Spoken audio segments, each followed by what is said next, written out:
Hello again. We have Mathias Jensen with us. I see Justin and Mike already have their hands raised. So let's go with Justin first, then Mike can follow on afterwards. Hi, sorry, I've got my hand raised still from earlier. But congratulations, Mathias. I mean, what are your emotions right now after that? Yeah, it's hard to describe, but I felt everything when the ref blew the final whistle.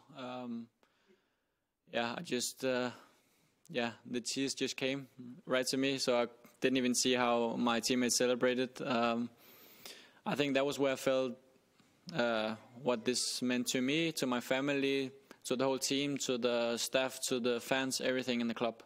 We worked so hard for this, especially after last season, how that ended, and then after only 10 days of holidays and straight into a new season with a lot of games in a month less than a usual season. So yeah, it's I think this was worth the loss last year to come back and win with the fans.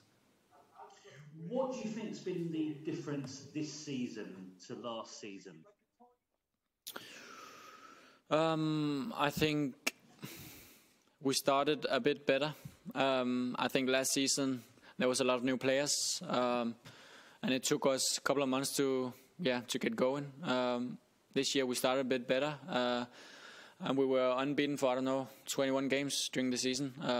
Then we unfortunately had a bit of a down period, but I think we were a bit more solid this season. And I think last year sometimes we played beautiful football, like very beautiful football. But I think this season is just so much more solid. Maybe we didn't play as beautiful as we did last year, but it was just so much more solid.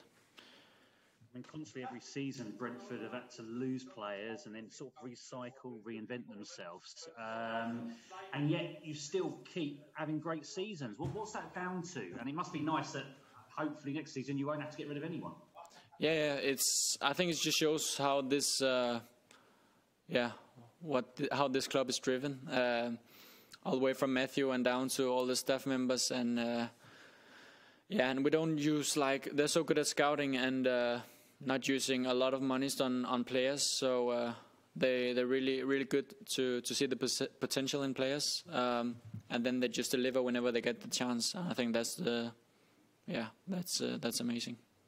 And can you just describe to me the scenes in the dressing room afterwards? What was that like? It was a bit of a mix between a lot of happy guys and then a lot of tiredness. But yeah, it feels unbelievable, and I don't even think I've realized what has happened yet. But we're going to celebrate this a lot tonight. How much alcohol's been drunk already?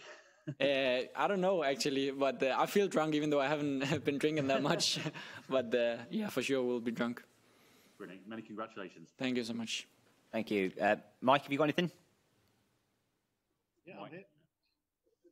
Mathias, congratulations. I asked this question of Thomas, and I'll ask it of you as well as a player. When Leicester won the Premier League a few years ago as 5,000 to 1 long shots, it was said that what they achieved allowed every club in the country to dream and to think big. Do you think Brentford are a role model now for clubs, other clubs who've maybe either never been in the Premier League or never won a trophy, that Brentford are now a perfect example of what you can do if you think big and dream big?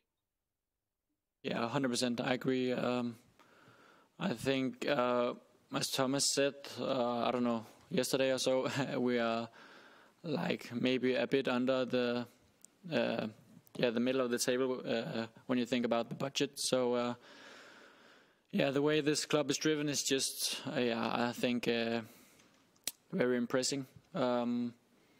The way they use the money is really clever, and hopefully we can do very well in the Premier League as well.